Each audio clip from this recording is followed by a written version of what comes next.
Today we're talking to Harry Wheeler at Topfield after the Saints have gone out of a Herts Senior Cup with a 2-0 defeat to Southern League side Hitchin Town.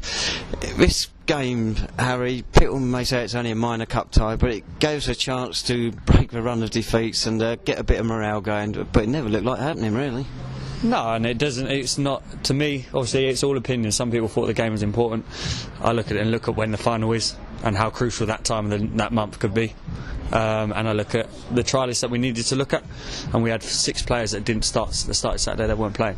It could do morale. At the same time, we won the last round and win since. So, you know, it's sort of it's a bit of both really. It could do morale, but then it's not kidding. Look, we're in a position in the league, and the league is our concern, and we made no excuses about that. I'm not shy to say that this wasn't a massive concern of mine. The league is a massive thing, and if we go and stay up in the league but we don't win the Herts Senior Cup, I don't think anyone will care.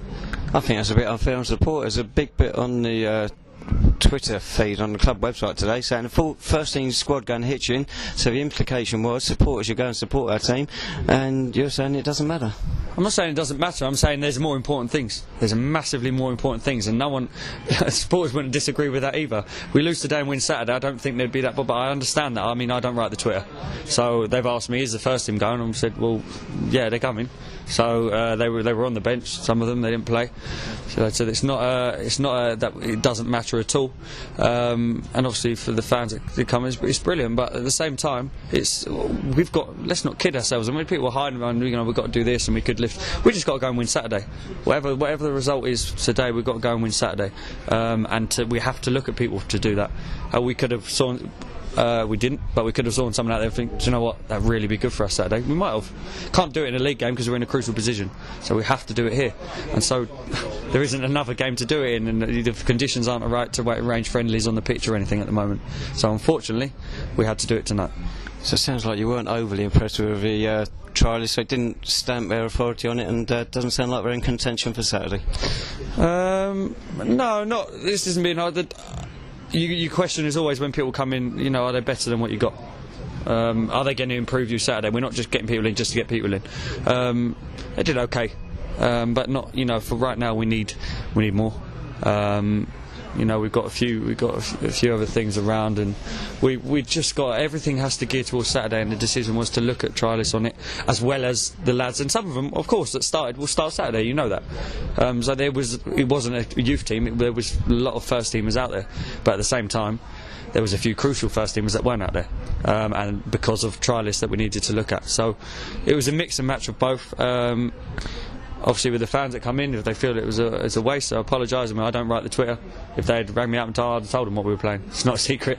It wasn't a secret 3-4 days ago. So, you know, it is what it is. We have to get something from it.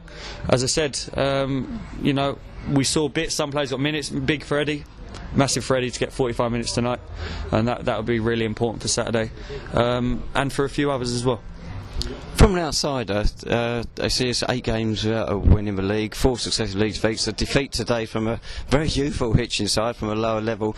We look like we're in freefall. Are you convinced, without these trialists, which weren't successful, you said, you're convinced the squad at the moment is strong enough to turn this around? From the last 2 games, in terms of performance-wise, yes.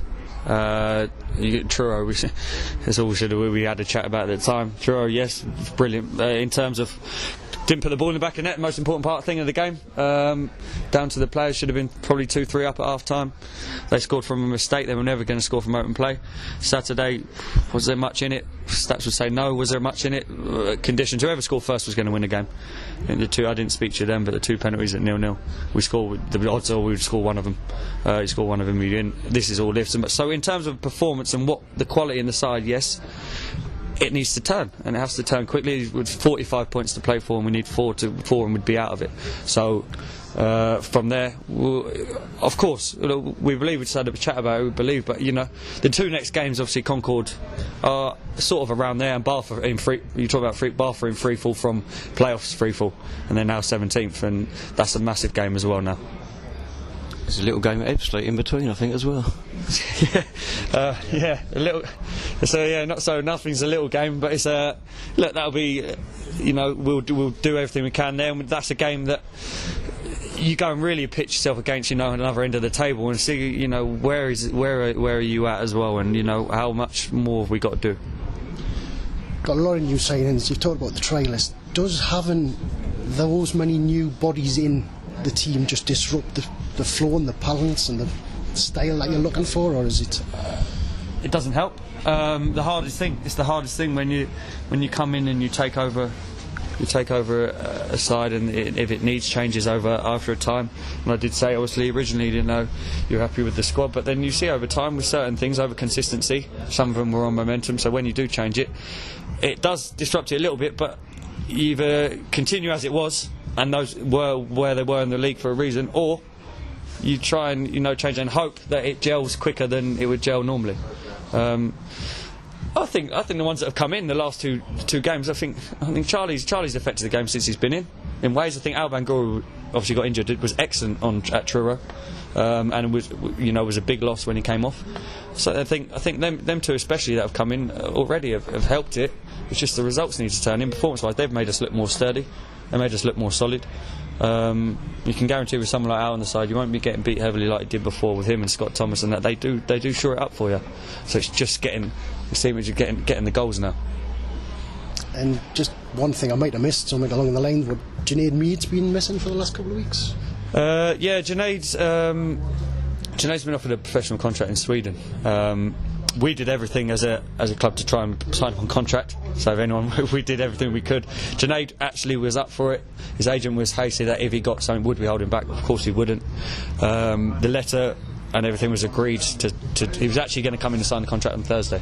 The letter was agreed that we'd written to say, look, if anyone comes in, we would never hold him back. And he said, yeah, I'm going to sign it. They came in at the weekend. Now, of course, we wouldn't hold him back, so for us, a massive reward from it. But, a good player. We'd like to have had Junaid around.